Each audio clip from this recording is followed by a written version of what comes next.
Action लिया, कितना जरूरी मानते हैं इस कार्रवाई को, ताकि इस तरह का बिहेवियर जो है वो फिर से कहीं घटित ना हो मरीज के साथ या दूसरे भी संस्थानों में, डिपार्टमेंट में? देखिए, जिन भी परिस्थितियों में वो वारदात हुई है और जिस भी परिस्थिति में डॉक्टर साहब ने मरीज जो था उस पर जिस प्रकार की वारदात की गई है, मेरा ये मानना है कि इस प्रकार की वारदात नहीं होनी चाहिए। हम हॉस्पिटल्स में जो डॉक्टरों की ड्यूटी थी, पहले हमारी सरकार ने क्या किया कि जो एसआर शिफ्ट करने डॉक्टर आते थे, पहले 48 घंटे ड्यूटी देते थे। मैंने कहा कि डॉक्टरों को स्ट्रेस कम होना चाहिए और 12 घंटे की ड्यूटी हमने एसआर शिफ्ट में करवाई।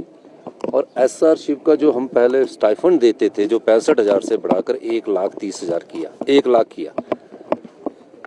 फिर जब 12 घंटे की ड्यूटी होगी, किन परिस्थितियों में डॉक्टर ने इस प्रकार की वारदात की है, वो मैं समझ नहीं पाया। जब मुझे कल अधिकारी जो आईजीएमसी की जो डिसिप्लिन कमेटी उसने रिपोर्ट्स दी, उसके बाद मैंने कहा कि डॉक्टर एक ऐसा है जिसके पास कोई भी आम आदमी, साधारण परिवार का व्यक्ति ये सोचकर आता है कि डॉक्टर मेरे लिए भगवान की तरह है और मेरे को उससे ये आशा होती है कि मेरा ये इलाज करेंगे और अच्छे इलाज करेंगे।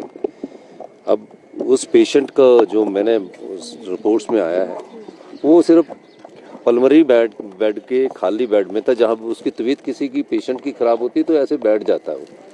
वो उस बेड में वो बैठ गया। उसके बाद लेटने के बाद एक वीडियो का पक्ष आया है जिसमें उसमें डॉक्टर उसमें अटैक कर रहा है। दूसरा डॉक्टरों ने भी कहा है कि हमारे पास एक और वीडियो है। तो मैंने बोला कि इस समय तो ये बनता नहीं है कि चाहे वो किसी भी स्थिति में हो, उसकी कंप्लेंट करवा सकता है, उसकी शिकायत करवा सकता है। और इस दृष्टि से हमने उस पर कार्रवाई की, जो भी हमारे को आईजीएमसी के प्रशासन ने रिपोर्ट दी।